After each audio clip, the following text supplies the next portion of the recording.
Welcome to the webinar, The Modern Innovation Chasm, Rethinking How Agri-Food Technologies Scale. My name is Alnaz Shabani, analyst here at Lux Research, and I will be moderating today's session. Presenting today is my colleague, Josh Haslam, Senior Director here at Lux Research. Throughout the webinar, you can type any questions you have in the questions box on your screen.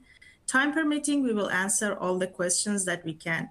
If your question does not get answered, please do not hesitate to email it to questions@luxresearching.com and we will respond.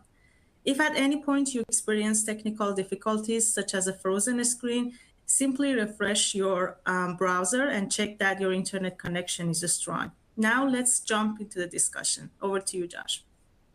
Thanks, Elnas. Now, hi, everybody. So again, today we're going to be talking about the modern thinking about how we need to consider the future of agri-food technologies. And why is that? You know, the reason is we're awoke to folk innovation, first of a kind innovation. Just like any challenging endeavor, whether that's moving into space, the reality is, failure is an option always, but fear is not. And we know this. We know that innovation is difficult, but we've learned a lot. Agri-food as a whole has come through this first of a kind innovation period. A lot of the technologies we've covered and followed have been first of a kind. They have had their first application, or perhaps even their first reimagining or use case application. We've learned a lot during that time, and now we need to take those learnings and understand better what we've got wrong, what we continue to get wrong, and how we can improve how we assess these innovations as we look to the future, where we have perhaps fewer resources for innovation and we have to make every decision count. So to do that today, we're going to talk more about the modern innovation chasm, this idea from folk to awoke, and we're going to build from there and then say, how does Lux assess folk futures, folk failures, and get to the point that when you begin to layer on additional context, the signals aren't weak. I want to move away from thinking about everything as weak signals, because we see that those signals are much stronger than expected in most cases. And then we're going to tie all that together and really think about how we can take these learnings and assess an agri-food innovation gap and assess whether or not a particular opportunity in the future is going to succeed or not with an example. So, let's dive into the meat here. As I said, folk and reimagined failures are mounting across agri-food. And really, this shouldn't be surprising, as I said, as we get out of first of a kind innovation cycles. You can look at the right here and look at everything from vertical farming to cell-based meat, alternative protein, food and delivery meal kits. And we can look at the bankruptcies and closures over the last 3 years and look at how much funding was associated with those companies. For vertical farming, we have over 12 bankruptcies and closures in just the last 12 years, $3 billion. Cell-based meat, for those that are particularly producing products, 7 closures, $700 million. Alternative protein, 13, another $1 billion. Food, delivery, and meal kits, over 12, $3.1 billion, right? Again, as we continue to make new business models, make new products, use new technologies, the failures are mounting. So how can we do better? And do we need to do better, right? Do we need to even rethink what that innovation chasm is these days? This is the question we want to address. So to do that, let's set the stage here, right? We all probably, if you're thinking about innovation, you often think about the innovation chasm, and that is the movement from being an early adopters to early majority, right? This is what we want to jump, because it is the major tension point as we think about any technology becoming important in the world. And there's a couple ways that we think about this today, different data, different ways. And the first one that you've probably seen is we often assess early adopter and investor enthusiasm, right? We get a curve that sort of looks like this. You have early innovators. As that innovation gets more mature, you see a lot more excitement, right? This purple line showing a lot more excitement and investor enthusiasm. We get a dip as things try to maybe come to that innovation chasm and maybe begin to fail, and then some things succeed and you have this increase, right? And that's great.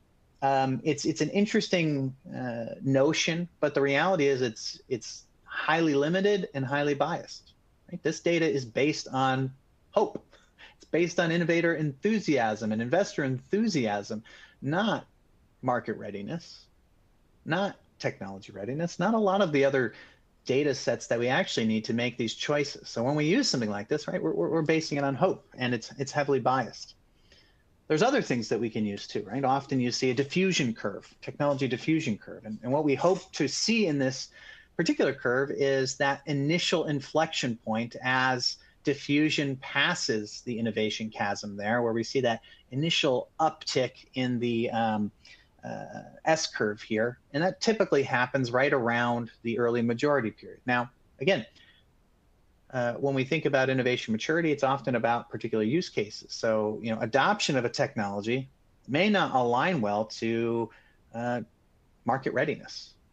And again, that's a big challenge. So this again is a severely limited metric to use and align to innovation maturity as we think about this. And I would argue that the fact that we've focused on these is one of the reasons why we continue to make poor choices with resources when it comes to innovation, particularly at early stage innovations. And we need to come to terms with that and begin to think about the data sets we're using and begin to change and build in more comprehensive, diverse, and quality context to build and improve that decision making.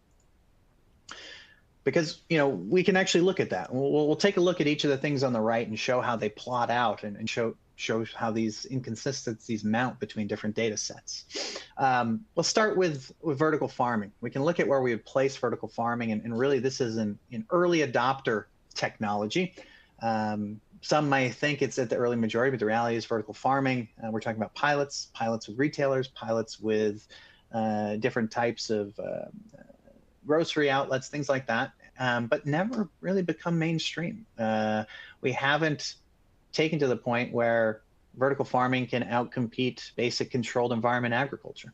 Okay, and if we look at that, what happens here? Well, does this position on the curve align to where vertical farming is? The reality is vertical farming uses innovations on the adoption curve that are highly mature. It's just using them in a different way in most cases.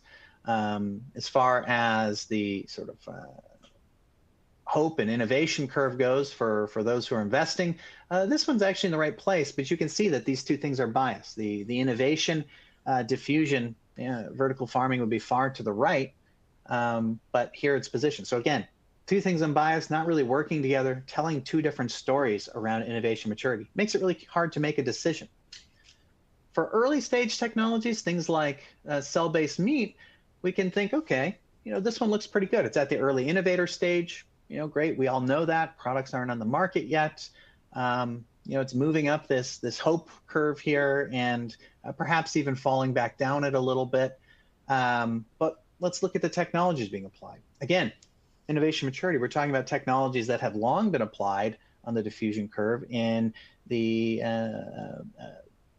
space of cell production, cell proliferation, right? These are the technologies used now. They're being addressed and scaled in different ways. But overall, the technology has been developed and it was available. Again, a major issue with understanding diffusion, technology diffusion, and sort of this hype cycle. That's challenging. We can see perhaps something the same for alternative proteins. This is more of an average alternative protein curve, right? There's things like single cell protein, even insect protein production, things that have been available, but maybe technology that is being applied a little more recently. But overall, we see that diffusion beginning to come up. We see early adoption happening, right, for many of these. And again, this is the middle ground. Some proteins are much later in the innovation maturity curve, but others are much earlier. So, okay, so this one fits to some degree. I would still argue that technologies are further down the diffusion curve overall and are being applied in a lot of different industries. So again, we still have some differences there, making it difficult to really say together, do these things tell us where something's positioned? Not really. And then we have other challenging scenarios, things like meal kits, where we have opportunities that are growing. Let's face it, meal kits and meal delivery services don't typically have a challenge getting consumers to buy in. They do have a challenge in profitability. So when you think about these opportunities, they're using technologies, right, that are widely available overall, but they're thinking about business model opportunities, ways to scale and affect the economics of the actual business model itself, and tend to fail. But is that really an issue with overcoming and understanding if a technology is already past the innovation chasm? Not really. This is something a little bit further on. And you actually see that. Folks are beginning to say, oh, we need to think about the modern innovation chasm in a different way. Do we really need to change it, though? That's my question. For instance, has the innovation chasm shifted later stage? I think I've already shown you that that's not the case. We see the innovation chasm is still where it is, right? A technology has been around a long time. For instance, to some degree, like vertical farming, still hasn't passed that. We do see other cases, though, where there's challenges maybe later downstream, but is that really about the innovation chasm? Is it about additional chasms? I would argue that the innovation chasm is still there, and that those things pointed out as different innovation chasms are simply the nature of developing businesses and working on economics. It's not necessarily an innovation chasm. It is about business development and how we build those later on. So, overall, has the innovation chasm shifted? I think this shows us that the innovation chasm isn't shifting.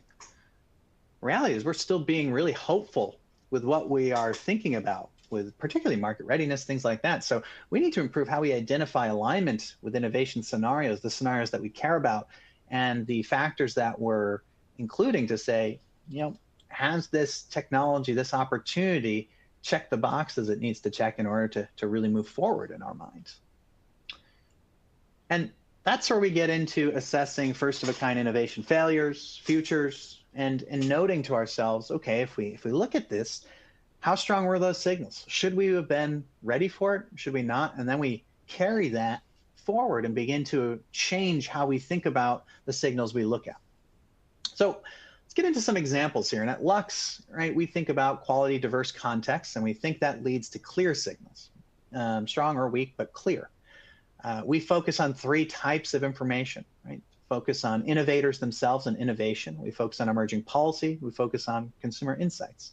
And we take those and we assess them in a lot of different ways. We look at the product level, what is the status quo out there today and how do technologies compare to that? We then look at those technologies and we say, how ready are they for the market? How ready are they to solving the needs of the industry at large? And then market organization, who has those? Who has those? Who owns the IP? Where's there room to enter? And is there room for your business to enter? And then of course, next is market readiness. As we think about policy, as we think about consumer insights, is that market really ready for those technologies to make an impact, for those companies to succeed and grow? Now that's all focused on innovation, disruption, but what about the incremental things? We also think about that a lot. We consider production and processes, those internal metrics you need to think about, whether it has to do with your carbon initiatives, right? Greenhouse gas reduction, a lot of other things, water use. How do you decrease those as well? And of course, that overlaps all the things I talked about earlier. So each of these, innovation, emerging policy, consumer insights, are diverse contexts where you need expert opinion to really understand and qualify what those are to come out the other end with good decisions to hopefully, right, avoid what I brought up before, leading to those biases. We want to avoid those biases that I think are part of some of the existing metrics that have been used in the past to assess whether or not innovation is actually mature or not. And one way we've been doing that is looking at different industries where we've seen failures, for instance. So I'm going to start by talking about a folk failure, and that is cannabinoid biosynthesis. And I'm going to start by just kind of building some groundwork and then talking about how we're going to assess that.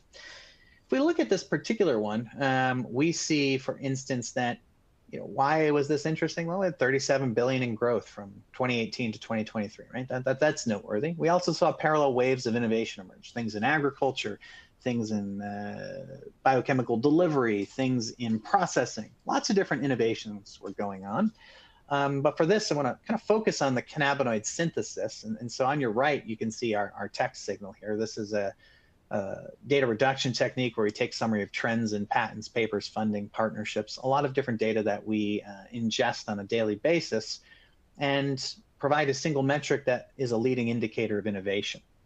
And we can see for cannabinoid synthesis, right, there's two different innovation points here that you can see in the curve. One early, 2008, that was kind of when the initial legalization happened. And then a second one. And the second one is where we're going to focus, because the second one was all about synthesis in this particular case. And what we had happen was cannabinoids became a biotech signal. There was, during this period from sort of 2017 to 2022, 2023, there was enough funding to support 30 different cannabinoid startups. And they were doing all sorts of things, producing directly from cells, a lot of different opportunities here. But at the same time, in just under 2 years, that momentum completely dissolved. By 2025, 2 companies actively pursuing this cannabinoid biosynthesis. So the question is, should we have seen this? And can we learn from that moving forward? So how can we do that? As I said before, what we need to do is build quality context, quality, diverse context. And I'm going to start with a basic version of this, and then we're going to go to sort of Lux's more advanced versions of this moving forward. So a basic version is where we look at drivers. And we consider their impact. And drivers, I include everything from sort of a pest outlook, right? Political, economic, social, and technological. Great. And so we can accumulate all these different drivers across those areas, and we can assess them for impact, severity, and prevalence. So severity being, how severe is this market change going to be, or prevalence, how widespread is this driver going to impact, and persistence, how long is that driver going to last, and how much interest is there in the industry for their businesses. Interesting. Now, that sets one tone and one bit, but you also have to think about the context and confidence in that each driver. How confident are we that that's going to be that impactful? So that's typically not presented in most cases.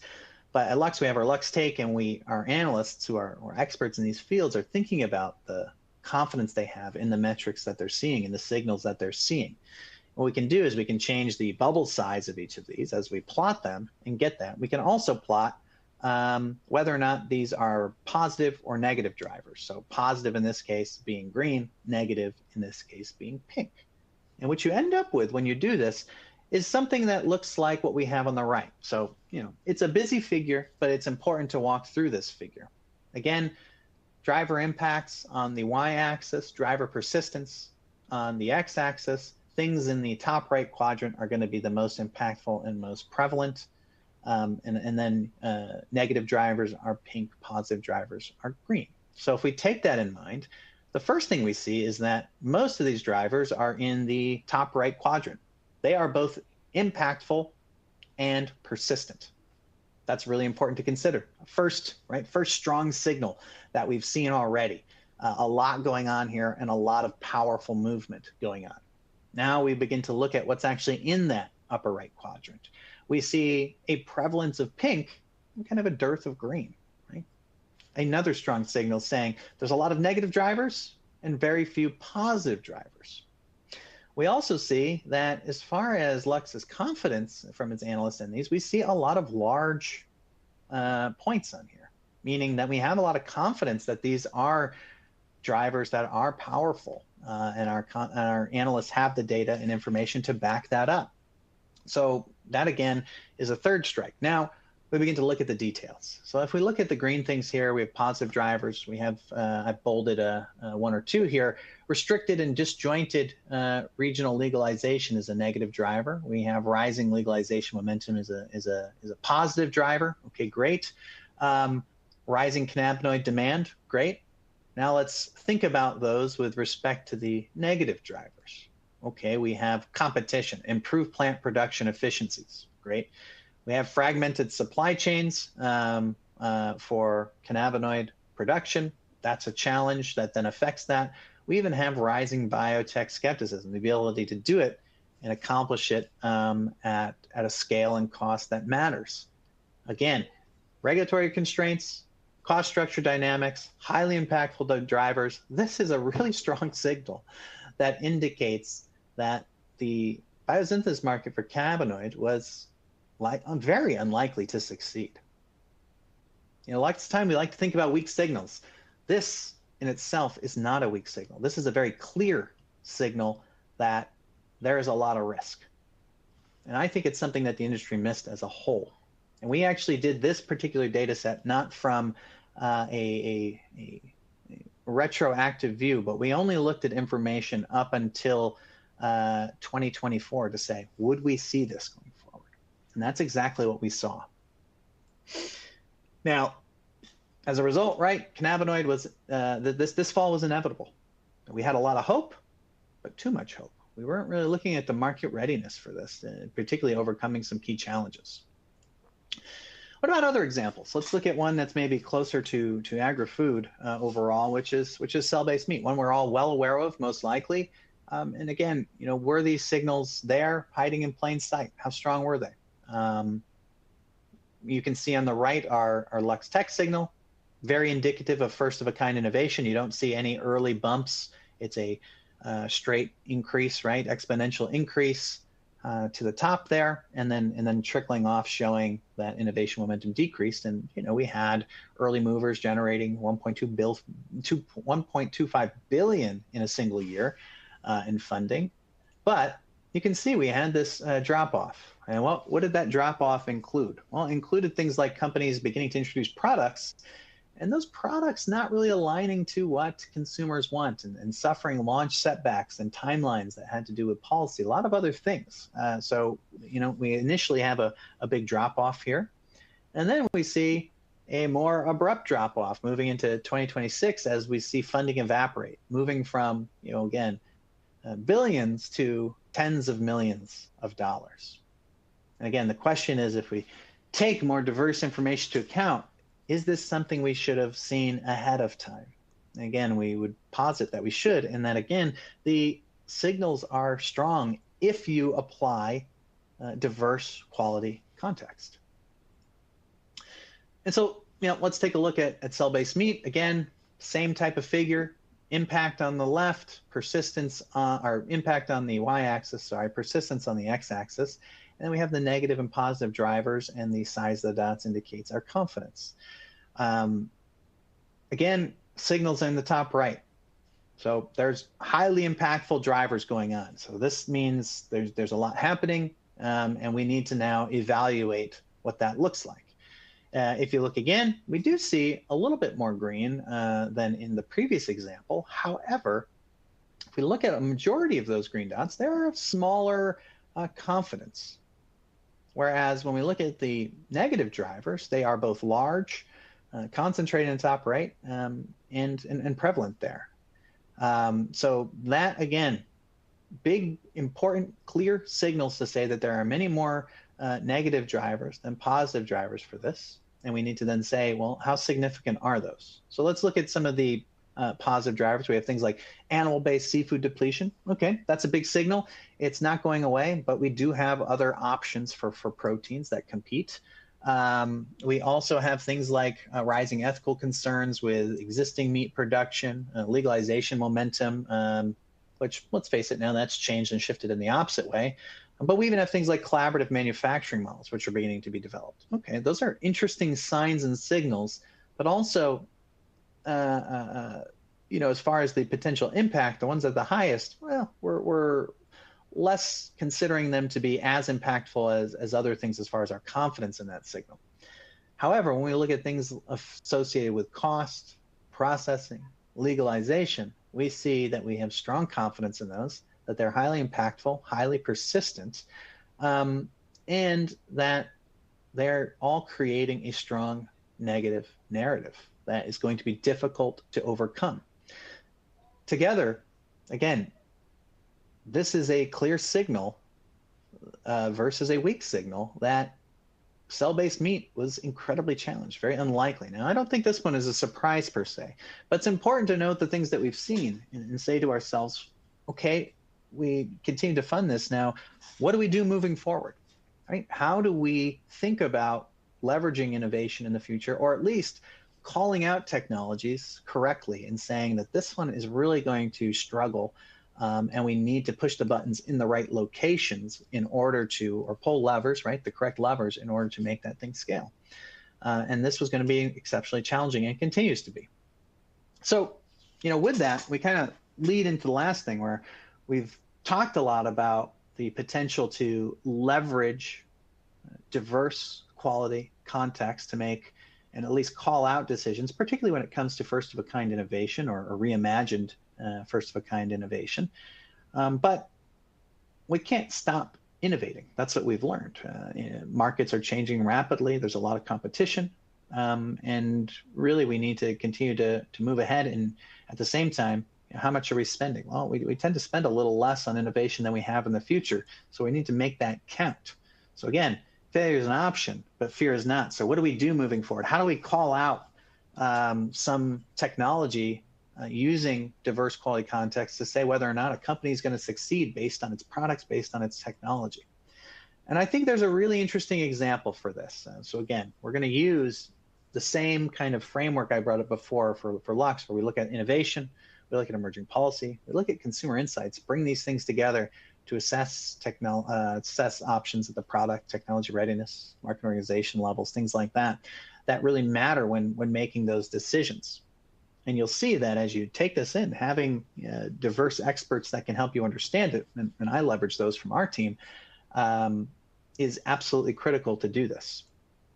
So the example I want to talk through is a recent one. So trait development has kind of just come through its final piece of first of a kind innovation cycle. And what have we had now?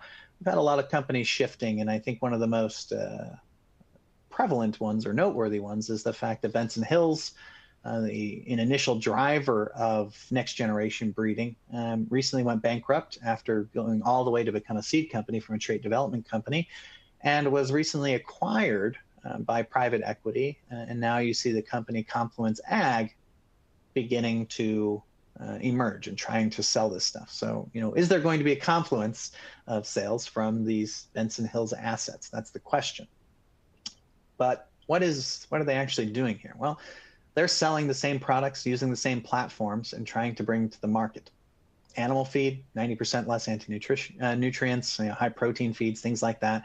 That's what Benson Hills had before. They're bringing food ingredients to the market, ultra high protein, high oleic, low linoleic, and even the potential for tailored fuel crops, ultra high oil fuel crops that they can develop in an ongoing basis. For this talk, I'm going to focus on the middle one, because I think this is where a lot of tension lies, and kind of go through and say, if we were to assess the ability of this company to push this forward and maybe how it's shifting and changing its rhetoric around the products it has, will it be successful? All right, so let's dive in here. We're going to start on the innovation. Right, so just as we saw before, I want to start by saying, how is this technology developed? And here we have the tech signal that we use for next generation breeding. Includes everything from gene editing to predictive breeding to phenotyping, a lot of different information here. We see as we look at this, right, as I brought up, while there was an initial jet, this is really a first of a kind innovation height, as we see. But we also see that after that peak in around 2021, we've kind of begun to hit an interesting downswing. And why is that? Well, we've had a couple things happen. We've had innovations begin to come to market. So consumer and processing facing traits like we showed, protein increases or ease of extraction, things like that are entering commercial stage. I'll say I even grew the purple tomato in my garden here in California not too long ago. Did I love it? It was okay. But was it enough to maybe satisfy the dollar per seed? Not quite. And I think this is what we're seeing kind of broadly across these traits is they're great ideas and we pushed forward and developed them. But is there market for them? Should we begin to think about market readiness? And we'll do that in a little bit as we continue to examine these. And in this particular case, if we think about high protein or high oleic, low linoleic oils, what we see is that Benson Hills wasn't the only company to fail in these. Other companies have failed. And instead, we see this sort of transition from market readiness to market organization where these innovators are now becoming innovation engines versus seed companies. Most of these companies have not succeeded in outcompeting existing commercial activity. Instead, they're tending to be acquired as innovation arms for existing seed companies, so that technology is being ingested. Question here again is will Confluence Ag be any different? Will it be able to escape this? So let's continue our assessment forward. So that's our innovation assessment. A lot of red flags there. Let's look at our assessment of emerging policy. So in this particular case, Benson Hills and Confluence Ag, I should say Confluence Ag in this case, is positioning its products for high protein and high oleic, low linoleic. Great. These are things associated with health, associated with largely processed foods. And right now we have sort of an interesting paradigm change. We have a world where ultra-processed foods are facing quite a bit of increased scrutiny, whether it means what products have on the label or consumers looking to achieve different health outcomes that are firsthand visible. Reality is policy and national promotion of particular products is beginning to be challenged. And whether that's the US, whether that's the EU, whether that's APAC, each one's taking slightly different challenges, but the reality is these things are under scrutiny. So, bringing something to market may be supported, but it's going to be under more scrutiny. The products that they include, the decisions companies make to use those ingredients, farmers' choices to grow a seed are going to be impacted by these policies. So again, this is an uncertain, sort of a yellow flag in this case for emerging policy. As far as seeds go, great, right? If you're developing something that's non-GMO, you can bring it to market. And we saw Benson Hills didn't have any trouble bringing its products to market. It indeed did. Now comes the final test, right? We've said, well, there's some yellow kind of flags for market readiness insofar as emerging policies coming, but what about the consumers, the end users of these protein and high oleic, low linoleic products that they're going to develop? Well, if we look at this just from the perspective of protein, and we look at, let's say, the EU and the US consumers' perspectives on this, is Confluence Ag supporting their product in a way that aligns to those, so that if you're a supplier, you're going to say, this is the source of soy that we're going to use in the future, a source of oil that we want to use in the future. So let's take a look. When it comes to protein in the EU, we think about practical, cost-effective, good-tasting protein that supports nutrition. Okay, so health is clearly a headline, practicality is a headline, but when we get into the details about what consumers come to consensus on, we see that it's not only about just protein itself and the protein amount. It's about the amino acid profile. Now, Confluence Ag does not talk about its amino acid profile as being any different or unique. Bioavailability. Again, soy is bioavailability overall, but is their product differentiated there? No. Does it have a clean taste? Sure. But again, soy in general is aligned to that. Traceable sourcing. You could argue that Benson Hills or Confluence Ag's product does have a potential for traceable sourcing, but it would need to have enough demand to support a business's entire choice for protein. Lastly, minimal processing. Overall, we're talking about the same amount of processing for these products as other products. And then lastly, competition that aligns with milk. So is it comparing its protein source to any of this?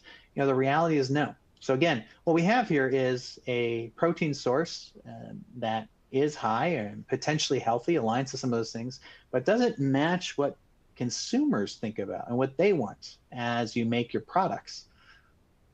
Not quite, right? Again, red flag for Europe in this particular case. But let's look at the more direct market for Confluence Ag, which is the US. As we think about this, we see, again, practical plant protein is important. In this case, overall, it starts with saying, okay, we want to hit daily targets. So let's see if there's any confirmation and differences between the US and EU here. So again, not only about protein when you dive into the weeds here. First, we see, again, top of mind, amino acid profile is important. Now, in this case, instead of comparing to milks, we have a comparison to whey and other meats. Is that amino profile different? Is it unique? not something, again, that Confluence Ag is saying as the winning factor for their product. What about digestive trade-offs? So these don't claim to have, better digestive trade-offs, anything like that. It's just high protein. Can it fit protein for every occasion? Sure. Soy is great for that, and does, their amount of protein that they can produce is substantial. It is much more concentrated. Lastly, clear nutrition information, possible, and the unpleasant flavors and odd aftertaste, not something typically associated with these. So again, does this product fit what the market really wants in this case? Is it standing out? Is that? The answer is no. It has some interesting opportunities, but as far as being better than other elite varieties that also have, different pest control or other things, the answer here is really not. It's going to be challenging, right, to enter this area where you are targeting you have some maybe elite variety included, but is as good as something from one of the other majors out there.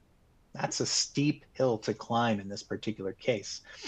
And so, again, as we look at Confluence in its future, and well, again, particularly around food ingredients, the outlook is relatively grim here.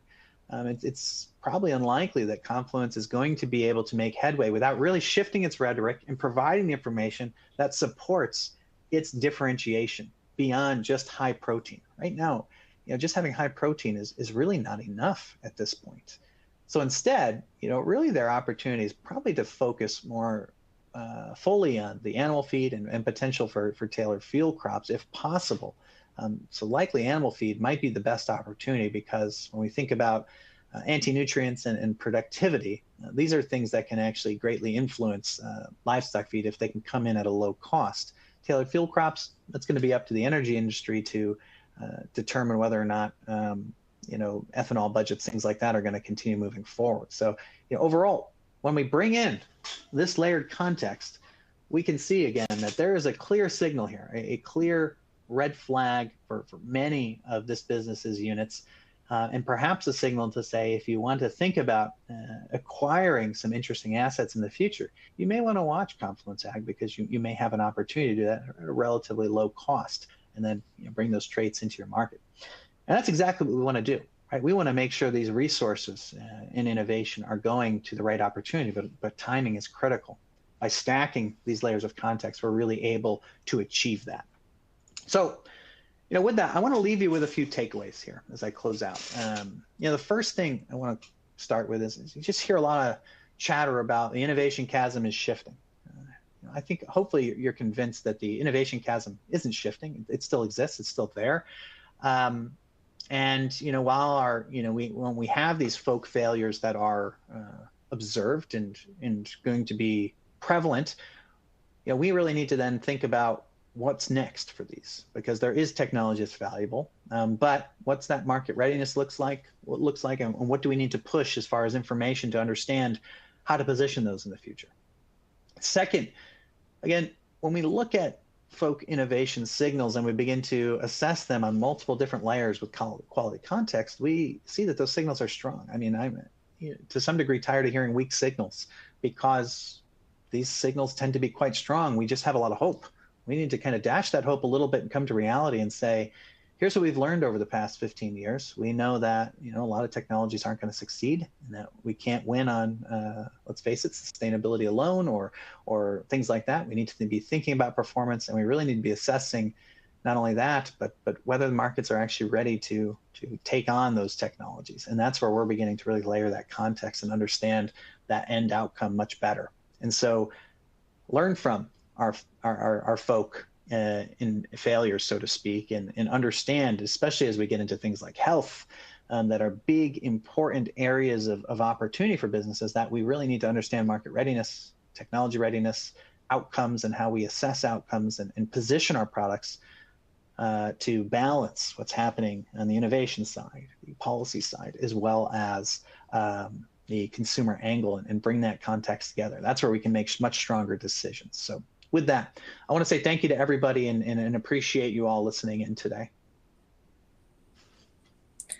Thanks, Josh. We will now be taking questions that you may have on the presentation. which you can type into the questions box. Given the time constraint, we might be able to get to one question today, but if we do not get to your question on this call, someone from Lux will be in touch after the webinar. Let's go for this question. Josh, does Lux have any kind of explicit methods to connect consumer policy and innovation insights beyond what you presented today to us? Yeah, so we're beginning to do several things at Lux, actually. On just the consumer and policy side, we're beginning to assess how consumers think about policy. So that's one interesting area, and it's very interesting to say, will consumers go along with this policy? Do they care about it as much? That can help you understand how to act and behave and work. We also are connecting understandings of unmet needs or jobs to be done from consumers to technologies. The method is called the Helix, and the goal for this is to help you sort of understand this common connection across your organization, right? Most orgs have a marketing team, a product team, an R&D team, all these different teams. And while we do talk with one another, often what happens is one team passes information to the other team, and the other team says, okay, we're going to move forward, right? There's not enough tension between the two.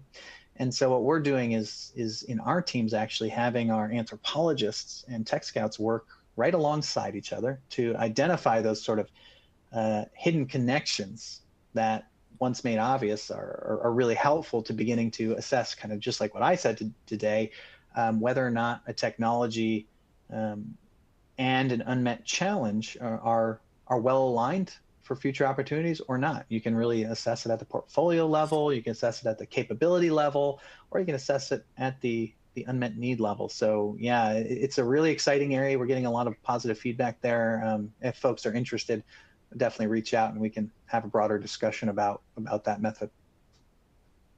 Right, thank you, Josh. It's definitely very, very important to be able to create that connection. Thanks for adding that.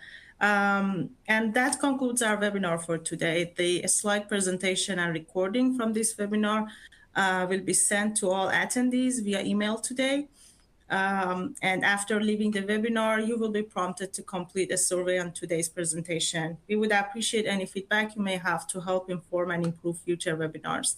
Take a moment and check out our upcoming webinars on our website. Thanks for joining us and have a great day.